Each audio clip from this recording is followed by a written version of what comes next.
kembali lagi bersama saya Guru Nasihatul Ummah dengan NIM D97218079. Saya adalah mahasiswa UIN Sunan Ampel, Surabaya. Di video kali ini, saya akan mempraktekkan pembelajaran fikih DMI materi sholat bagi orang sakit.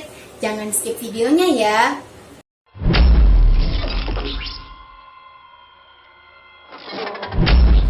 Assalamualaikum warahmatullahi wabarakatuh. Waalaikumsalam warahmatullahi wabarakatuh. Sebelum mengawali pembelajaran pada hari ini, marilah kita berdoa terlebih dahulu. Sikap berdoa, tangan diangkat, kepala ditundukkan. Doaan, Bismillahirrahmanirrahim. Raditu billahi rabba wa bil islami dina wa bi Muhammadin nabiyya wa rasula. Rabbi zidni ilma warzuqni fahma. Amin ya rabbal alamin. Anak-anak, bagaimana kabarnya hari ini? Alhamdulillah, luar biasa. Allahu Akbar. Yes. Tadi pagi sudah sarapan? Belum. Loh, kok belum sarapan? Lain kali kalau mau belajar ke sekolah harus sarapan dulu ya, supaya belajarnya bisa semangat. Ya, hari ini siapa yang nggak masuk? Masuk semua. Ustazah absen dulu ya. Muhammad Yasin Ilham, Hadir. Muhammad Fahri Maulana, Hadir. Ahmad Aziz Yazizi. Hadir. Oh iya, hadir semua ya. Anak-anak, ada yang tahu hari ini kita akan belajar tentang apa? Enggak. Nah, hari ini kita akan belajar tentang tata cara sholat bagi orang sakit.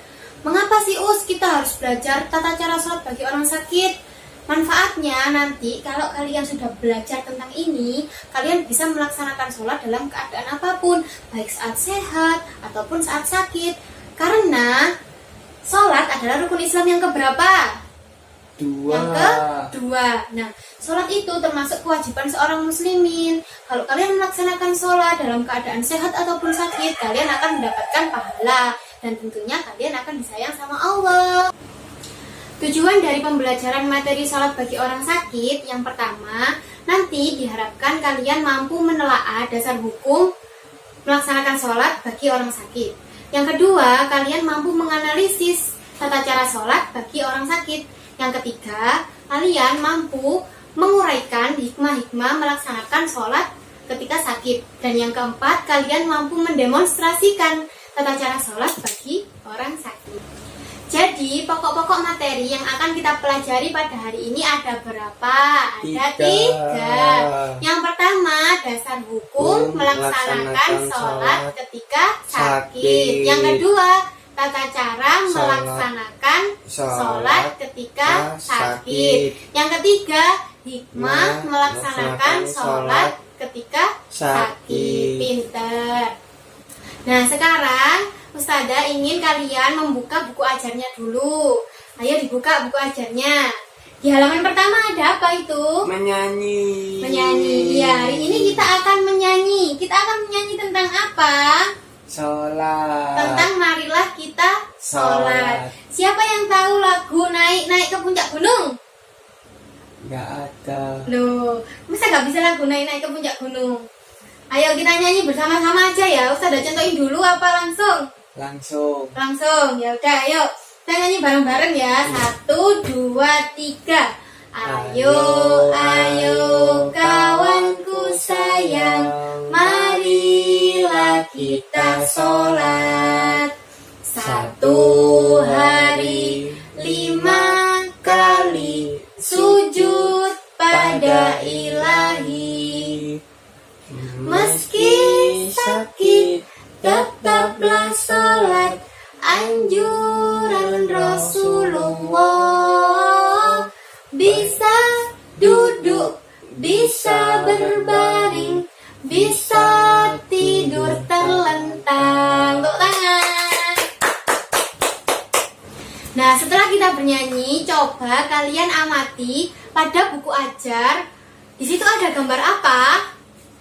Ada gambar apa, anak-anak? Orang sakit. Ada gambar orang sakit. Orang sakitnya naik apa? Naik kursi roda. Naik kursi roda. Apakah kalian juga pernah sakit? Pernah. Pernah sakit. Pernah sakit yang sampai nggak bisa berdiri?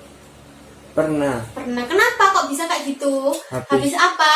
Habis jatuh dari sepeda. Oh, habis jatuh dari sepeda. Ada lagi yang lain? Enggak.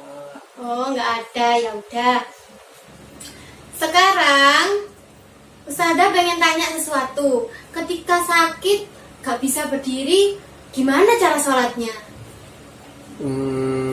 Ada yang tahu gimana cara sholatnya? Nggak tahu. Nggak tahu.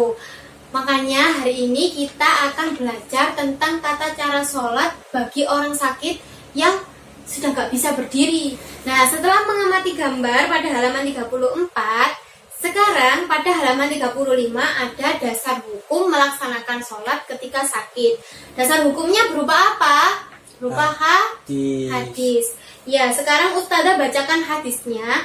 Nanti salah satu di antara kalian membaca artinya ya. Ya. Nah, Imran bin Husain pernah menanyakan tentang tata cara sholat ketika sedang sakit kepada Rasulullah.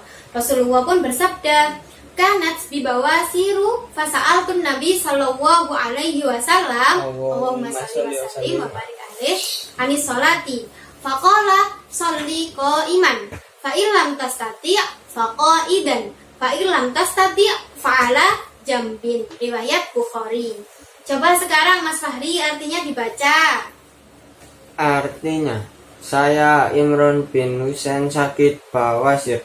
Kemudian saya bertanya kepada Nabi Muhammad SAW tentang cara melakukan sholat.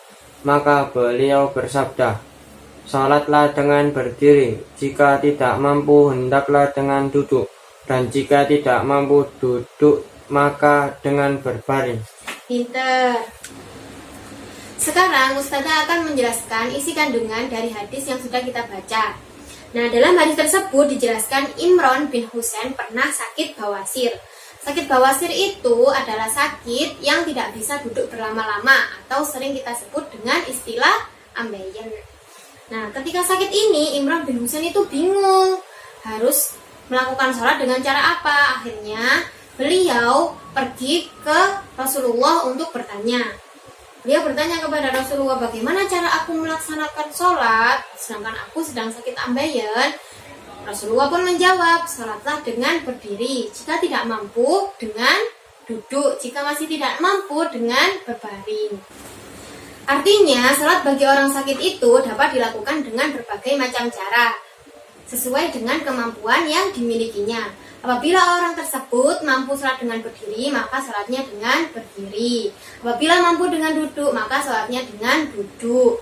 Apabila mampu dengan berbaring, maka sholatnya dengan berbaring.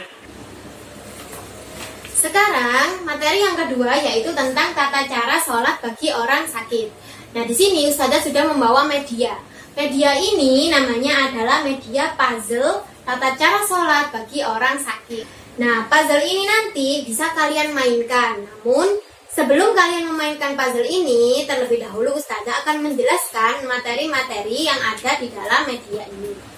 Yang pertama yaitu tata cara sholat dengan duduk. Tata cara sholat dengan duduk dilakukan oleh orang yang tidak bisa berdiri seperti ini ataupun yang sedang naik di kursi roda. Gerakan sholat yang pertama ketika kita melaksanakan dengan cara duduk yaitu duduk iftiros menghadap kiblat sambil berniat di dalam hati. Gerakan yang kedua yaitu kita melaksanakan takbiratul ihram sama seperti saat kita melaksanakan sholat biasa yaitu Allahu Akbar sambil mengangkat tangan ke telinga. Gerakan yang ketiga yaitu bersendekap sambil membaca doa iftitah, surat Al-Fatihah dan surat-surat pendek. Gerakan yang keempat adalah ruku. Ruku bagi orang yang sakit yaitu dengan cara membungkukkan sedikit badannya ke depan sambil mengucapkan Subhana Rabbiyal Adzimi wa bihamdi. Gerakan yang kelima yaitu iktidal. Posisi iktidal sama seperti pada saat duduk iftiroshi sambil membaca tasmi' Sami Allahu liman hamidah. Gerakan yang keenam yaitu sujud. Sujud dilakukan dengan posisi membungkukkan badan lebih rendah daripada saat rukuk tadi. Gerakan yang ketujuh yaitu memuat gerakan duduk di antara dua sujud, gerakan duduk pada saat tahiyat awal dan tahiyat akhir. Gambarnya seperti pada gambar ini. Nah, gerakan ini dilakukan sama seperti saat kita sholat pada biasanya. Gerakan yang terakhir adalah salam. Salam dilakukan dengan posisi duduk sambil menoleh ke kanan dan ke kiri. Tata cara salat yang kedua yaitu dengan berbaring, memiliki 4 gerakan. Gerakan yang pertama yaitu berbaring dengan kepala di utara dan kaki di selatan, sambil kepala menoreh ke arah kiblat. Kemudian melaksanakan takbiratul ihram. Gerakan yang kedua yaitu posisi bersendekap sambil membaca doa iftitah, surat Al-Fatihah dan surat-surat pendek. Gerakan yang ketiga yaitu gerakan ruku, iktidal, dan sujud dilakukan dengan cara menganggukkan kepala atau dengan isyarat mata. Gerakan yang keempat yaitu mengucapkan salam sambil menolehkan kepala ke kanan dan ke kiri. Apabila tidak mampu, bisa dengan menganggukkan kepala ke kanan dan ke kiri ataupun dengan isyarat mata. Tata cara sholat bagi orang sakit yang ketiga yaitu terlentang. Terlentang memiliki 3 gerakan. Gerakan yang pertama yaitu posisi badan terlentang dengan kaki menghadap ke kiblat dan muka diberi bantal supaya bisa menghadap ke kiblat. Gerakan yang kedua seperti ruku, iktidal, dan sujud, tahiyat awal maupun tahiyat akhir dilakukan dengan cara menganggukkan kepala ataupun isyarat hati. Gerakan yang terakhir yaitu salam. Salam dilakukan seperti pada salat biasanya, yaitu menoleh ke kanan dan ke kiri. Bacaan salat bagi orang sakit, baik duduk, berbaring, ataupun terlentang, sama seperti bacaan salat pada biasanya. Namun, khusus berbaring dan juga terlentang, apabila tidak mampu, maka boleh diucapkan di dalam hati. Nah, setelah mendengarkan penjelasan dari Ustazah, sekarang waktunya kita bermain. Namun, sebelum kita bermain, Ustazah akan membongkar puzzle tata cara sholat bagi orang sakit ini ya.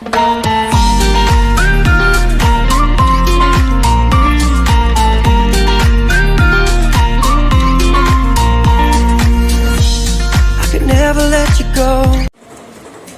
Sekarang puzzle-nya sudah terbongkar. Siapa yang mau maju ke depan untuk bermain puzzle tata cara sholat bagi orang sakit? Saya. Ayo Mas Fahri maju ke depan. Changes, even when we're wrong. Remember that I told you I found my way back home.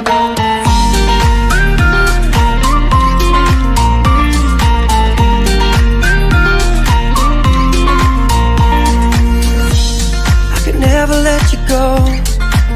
Nah, sekarang kita akan mengoreksi hasil dari pekerjaannya Mas Fahri ya. Yang pertama ini pada posisi duduk. Di sini ada posisi duduk iftirosi, menghadap kiblat, dan berniat melaksanakan sholat. Tetapi gambarnya orang yang sedang takbiratul ihram. Ini salah apa benar? Salah. Salah. Yang benar adalah kita lepas dulu ya yang salah ya. Kita lepas dulu. Gambar yang kedua, takbiratul ihram sambil membaca takbir. Tapi gambarnya orang yang sedang duduk. Salah apa benar? Salah. Salah. Yang benar adalah takbiratul ihram yang tadi ya. Sudah benar kan ya di sini. Yang ini posisi iftiroshi, yang ini yang benar. Nah, keliru ya ini tadi. Yang nomor 3, gerakan yang ketiga yaitu membaca doa iftitah, surat Al-Fatihah, dan dilanjut surat pendek. Gambarnya orang bersedekah. Betul apa salah? Betul. Betul, ya pinter. Couldn't run away if I tried. 'Cause even when I'm all alone, you still got a hold of my mind. And I'll always let you know that I'm always gonna hold on. Kita koreksi bersama-sama. Ternyata Mas Fahri cuma salah 2. Beri tepuk tangan dulu untuk Mas Fahri. Nah, sebagai hadiahnya karena karena sudah berani maju ke depan, Ustazah kasih pensil. Ini Mas Fahri. Makasih Uus. Iya, sama-sama. Nah, kita tadi sudah belajar dan bersenang-senang menggunakan puzzle tata cara sholat bagi orang sakit. Sekarang Ustazah akan membagi kalian menjadi beberapa kelompok untuk mengerjakan lembar kerja dari Ustazah yang judulnya tabel pengamatan tata cara sholat bagi orang sakit. Nanti di sini ada nama kelompok, ada kamu kelas berapa, kemudian ada juga petunjuk tata cara mengerjakan soal-soal yang ada di bawahnya ini. Nanti kalian bisa diskusikan dengan kelompoknya masing-masing ya. Sekarang Ustazah bagi. Langsung saja, kelompok 1 ada di samping kanan Ustazah. Satu baris ini kelompok 1. Kemudian yang ada di depan Ustazah ini satu baris menjadi kelompok 2. Dan di samping kiri Ustazah satu baris ini menjadi kelompok 3. Remember when I told you no matter where I go, I'll never leave your side, you will never be alone. Even when we go through changes, even when we wrong, remember that I told you I'll find my way back home. Sudah selesai semua anak-anak? Sudah. Kalau sudah, sekarang Ustazah ingin perwakilan salah satu kelompok untuk maju ke depan menjelaskan hasil diskusinya tentang tabel pengamatan tata cara sholat bagi orang sakit ya. Nah, kita mulai dari kelompok 1 dulu ya. Ayo perwakilan kelompok 1, siapa yang mau maju? Oh iya, Mas Fahri, ayo maju ke depan. Ayo Mas Fahri, silakan dimulai. Assalamualaikum warahmatullahi wabarakatuh. Perkenalkan, saya Muhammad Fahri dari kelompok 1. Saya akan menjelaskan tentang tabel pengamatan tata cara sholat bagi orang sakit dari kelompok kami. And I'll always let you know that I'm always gonna hold on. Tepuk tangan untuk kelompok 1. Nah, selanjutnya setelah semua sudah mempresentasikan materi tentang tata cara sholat bagi orang sakit, kita akan mengulas sedikit tentang hikmah sholat bagi orang sakit. Di antaranya, siapa yang bisa menyebutkan? Yang pertama apa? Dicintai oleh Allah. Yang kedua, mendekatkan diri kepada Allah. Yang ketiga, meningkatkan keimanan dan ketakwaan kepada Allah. Pintar semuanya. Sebelum pembelajaran hari ini berakhir, Ustazah akan mengulas kembali materi-materi yang sudah kita pelajari hari ini. Materi yang pertama tadi tentang dasar hukum melaksanakan sholat bagi orang sakit, yaitu hadis Nabi yang menceritakan tentang seorang hamba yang bernama Imran bin Husain sakit bawasir. Kemudian pergi bertanya kepada Rasulullah untuk menanyakan tentang tata cara sholat bagi orang sakit. Kemudian yang kedua, kita belajar tentang tata cara sholat bagi orang sakit yang ada 3, yaitu duduk, berbaring, dan terlentang. Yang ketiga, kita belajar tentang hikmah melaksanakan sholat bagi orang sakit yang ada 3 tadi apa aja. Yang pertama, dicintai Allah. Yang kedua, mendekatkan diri kepada Allah. Dan yang ketiga, meningkatkan iman dan takwa kita kepada Allah. Selanjutnya, sekarang kalian buka buku ajar kalian halaman 42. Di situ ada tugas individu. Nanti kalian kerjakan di rumah. Untuk pertemuan selanjutnya, kita akan membahas materi baru tentang puasa di bulan Ramadan. Nah, sebelum Ustazah akhiri pembelajaran hari ini, semoga ilmu kita menjadi ilmu yang bermanfaat. Mari kita berdoa bersama-sama. Doa kafaratul majlis. Subhanakallahumma wa bihamdika asyhadu an la ilaha illa anta astaghfiruka wa atubu ilaik. Amin. Kurang lebihnya mohon maaf. Wassalamualaikum warahmatullahi wabarakatuh. Waalaikumsalam warahmatullahi wabarakatuh. Terima kasih karena sudah menonton video saya. Jangan lupa like, komen, dan subscribe. Dadah.